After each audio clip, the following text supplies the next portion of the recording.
Saudara-saudaraku yang terkasih, pada hari ini kita merayakan Kamis Putih, merayakan perjamuan Tuhan, lahirnya Ekaristi. Ya, pada memakai baju putih semua ya, udah mau masuk surga. Ya, saudara-saudaraku yang terkasih, pada Kamis Putih ini Injil yang disampaikan adalah Injil tentang pembasuhan kaki, di mana Yesus ingin memberitahukan sesuatu kepada kita soal mengenai membersihkan bukan hanya apa yang kelihatan. Saya punya cerita, saudara-saudaraku yang terkasih. Kalau saya waktu kuliah dulu itu ada teman kan, kerjanya setiap di kelas itu tidur, gitu. Tapi ketika dia bangun, dia ngangguk-ngangguk. Wah, dosen jelasin, dia paham. Saya pikir gitu kan. Bangun, terus kalau saya toel dikit, dia bangun kan habis dari tidurnya itu, terus dia ngangguk-ngangguk. Serius gitu kan. Lalu, bahkan ketika ditanya pun, sama dosennya, ketika dia tidur, dia pasti diam tapi ngangguk gitu. Gitu kan. Dan saya pikir mungkin dia mengerti gitu, paham kan. Pas saya tanya, gila kamu tidur aja paham ya. Setiap dosen jelasin meskipun tidur bangun ngangguk-ngangguk aja gitu. Ya jelas lah katanya gitu. Emang apa? Memang paham tadi yang dijelasin? Enggak katanya. Ya biar kelihatan aja paham gitu. Ya kadang kalau kita diberitahu seseorang atau dalam pelajaran yang diberikan oleh dosen kan gitu kan, yang ngangguk-ngangguk aja dulu gitu kan, apapun itu. Orang ngomong apa, nasihatin kita, atau mungkin sekarang ini ya, atau di setiap hari Minggu Romo menjelaskan homili, ngangguk aja. Saya lihat tuh ada yang ngangguk gitu, tapi nggak tahu ngerti apa enggak gitu. Yang penting ngangguk dulu aja gitu kan. Dan kadang ketika ditanya apakah paham, terkadang yang disambut, yang kita menyambutnya dengan diam dan mengangguk, seolah-olah ingin menunjukkan bahwa kita mengerti gitu. Kita tahu bahwa diam berarti kadang tidak paham atau menyembunyikan jawaban dalam hati. Hal lain juga terlalu cepat menyahut, kadang juga ada ya yang cepat menyahut ya. Dosennya ngomong apa langsung disahut gitu. Padahal sahutannya itu salah gitu sama sekali. Atau berkali-kali mengiyakan pun menandakan bahwa kita belum sungguh-sungguh paham. Itu kan kalau kita ada ngobrol sama orang itu kan, ya benar itu, ya benar. Padahal dia nggak tahu apa yang dimaksudkan gitu kan. Karena terkadang orang hanya ingin memberi kesan bahwa kita sudah tahu, padahal belum. Dan yang ditonjolkan adalah gengsi dan reaktif. Pada dasarnya tidak ada orang yang mau dikoreksi atau dianggap tidak tahu atau diposisikan sebagai murid. Bahkan kita lebih suka mengajari orang lain ketimbang harus mendengar dan belajar. Mendengarkan saja tak mau, apalagi belajar dan mau berubah. Sebagian besar kelakuan buruk kita yang ada dalam diri kita sebenarnya sudah kita ketahui. Kita tahu bahwa berpikir negatif itu tidak baik, atau bahkan overthinking tidak baik karena menyiksa diri sendiri, tapi tetap dilakukan gitu kan. Kita tahu bahwa perilaku kita mengesalkan orang lain, tetapi malah disengaja dan tetap dilakukan. Banyak hal yang akibatnya buruk sudah kita ketahui, tetapi kita lakukan bahkan dengan sengaja. Keadaan yang sama mungkin juga terjadi pada hidup iman kita. Tidak cukup kalau hanya sekedar tahu. Kembali kepada Injil hari ini. Ada hal yang lazim di masa Yesus. Disediakanlah di sana semacam baskom ya. Atau di sana disebutnya basi atau ember gitu ya. Di rumah-rumah untuk membasuh kaki. Dan apa yang kita dengar dalam Injil hari ini mengisahkan sebuah pertanyaan. Di sini berarti karena baskom itu digunakan untuk membasuh kaki, sampai Yesus yang membasuh kaki itu berarti ada yang lupa untuk membasuh kaki sehingga baskom itu tidak terpakai. Tindakan Yesus ketika berdiri mengikat pinggangnya dengan kain lenan dan menuang air dalam ember bukanlah inspirasi, inisiatif yang tiba-tiba muncul. Tindakan itu sudah diantisipasi atau direncanakan.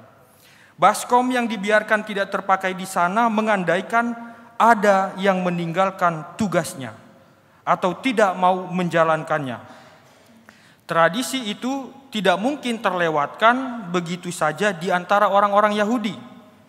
Kalau sampai terlewat, pasti ada masalah di antara para murid itu. Dan suatu masalah itu pun hendak disembunyikan rapat-rapat. Berkali-kali di dalam Injil Yohanes menggunakan kata tahu, eido, dalam bahasa Yunani, melihat, paham sepenuhnya. Dan Yesus tahu bahwa saatnya telah tiba. Ia tahu bahwa segala sesuatu sudah diserahkan Bapa kepada Yesus. Akan tetapi, tentang para murid-muridnya, Yesus mengerti bahwa mereka baru belajar memahami. Dalam bahasa Yunani, baru memahami itu ginosko. Tanggapan Petrus saat meminta, Yesus membasuh juga tangan dan kepalanya. Meminta kepada Yesus, jangan cuma kaki saya, tapi tangan dan kepala saja. Dan tangan dan kepala ini merujuk, kepala, tangan dan tubuh ini merujuk pada apa yang kelihatan. Tetapi kaki jarang diperhatikan. Yesus sebaliknya dengan simbolisasi membasuh kaki ingin membersihkan hati mereka, terutama yang paling tersembunyi dan yang biasanya disitulah yang paling kotor. Bagian itulah yang membuat mereka lalai untuk saling melayani, saling curiga satu sama lain, berpikir negatif satu sama lain, bahkan berpikir untuk mencelakai satu sama lain. Dan pada zaman ini apa yang tampak di mata, kalau kita lihat pengaruh media sosial dan sebagainya macamnya, itu dianggap sangat penting. Sebagian orang sangat serius mau menampilkan citra diri yang baik, tapi diam-diam meninggalkan tanggung jawabnya yang lebih mendesak. Semakin mau menampilkan diri sebaik mungkin, biasanya kita mau menutupi semakin banyak kelalaian kita. Kita berusaha mencitrakan diri sebaik mungkin, seindah mungkin, setampan, secantik mungkin, agar bisa menutupi kelalaian-kelalaian kita. Kalau diingatkan orang lain, kadang jawabannya adalah saya sudah tahu tanggung jawab saya, tidak perlu mengingatkan saya. Ketika kita diingatkan oleh orang lain. Nah, fase sudah tahu dalam tanda kutip ini, itulah kelemahan terbesar kita. Kita merasa tahu. Apakah kita menggunakan hal-hal yang terdengar hebat, yang kita ucapkan, yang kita lakukan setiap harinya, pada momen-momen tertentu, sebagai perwujudan iman kita agar terlihat oleh orang.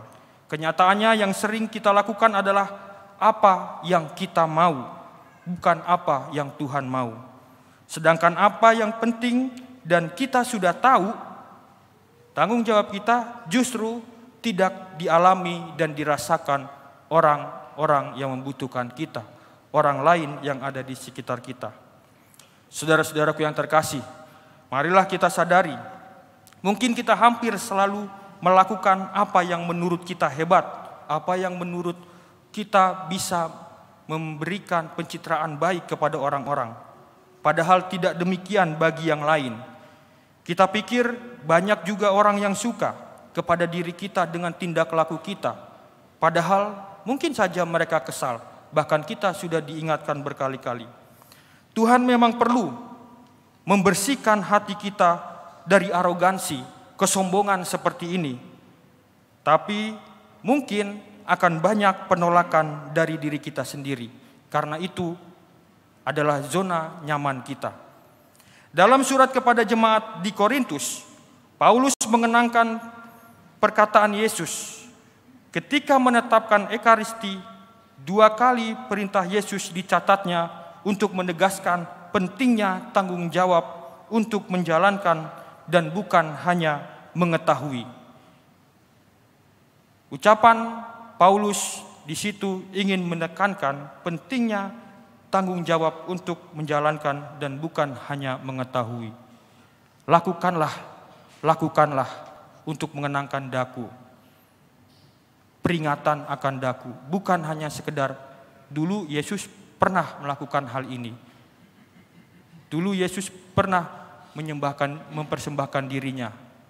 Tetapi pengenangan akan tubuh dan darah Kristus yang dikorbankan itu harus dilakukan oleh kita para pengikutnya. Perbuatlah ini sebagai peringatan akan aku. Itulah kata-kata yang ingin menunjukkan agar kita bukan hanya sekedar tahu tetapi melakukannya. Kenangan dalam Ekaristi itu harus turun kepada tindakan nyata pelayanan di dalam kehidupan kita. Lukisan tentang perjamuan dalam kitab Keluaran pun menegaskan soal kesiapan orang Israel yang dilambangkan tadi dengan pinggang berikat. Kesiapan yang diwujudkan dengan melakukan tugas adalah wujud iman yang seharusnya diutamakan dalam hidup kita. Di hadapan Yesus tidaklah cukup, bahkan tidak pantas hanya mengatakan bahwa kita sudah mengetahui tanggung jawab kita. Padahal banyak orang yang mungkin mengkritik dan memprotes kelakuan kita, dan kita tidak mau pun sama sekali mempersiapkan diri untuk menjalankan tanggung jawab kita. Hanya sekedar tahu. Perjamuan Tuhan yang kita hadiri pada hari ini adalah saat untuk menemukan hal-hal penting dalam kehidupan iman yang mungkin selama ini kita abaikan. Apakah kita pun masih terobsesi dengan pandangan dari orang lain terhadap kita yang mungkin juga tidak ingin kita dengar. Kalau kita ingin memahami seperti Yesus, kita perlu membersihkan bagian kotor dalam hati kita ini. Bagian yang paling tersembunyi itu selalu dapat dilihat Yesus. Mengizinkan Dia, Yesus Tuhan kita, membasuh hati kita akan membuat kita mampu memahami sepenuhnya kehendak Bapa atas hidup kita, dan akhirnya membuat kita bergerak untuk melayani seperti Yesus sendiri. Pertanyaannya adalah, apakah baskom untuk mencuci kaki itu hanya dibiarkan tak terpakai di rumah kita? Kalau ya, mari bangkit berdiri, mengikat pinggang kita, dan menjalankan tugas kita sebagai murid Yesus dan pelayan bagi orang lain. Tuhan memberkati.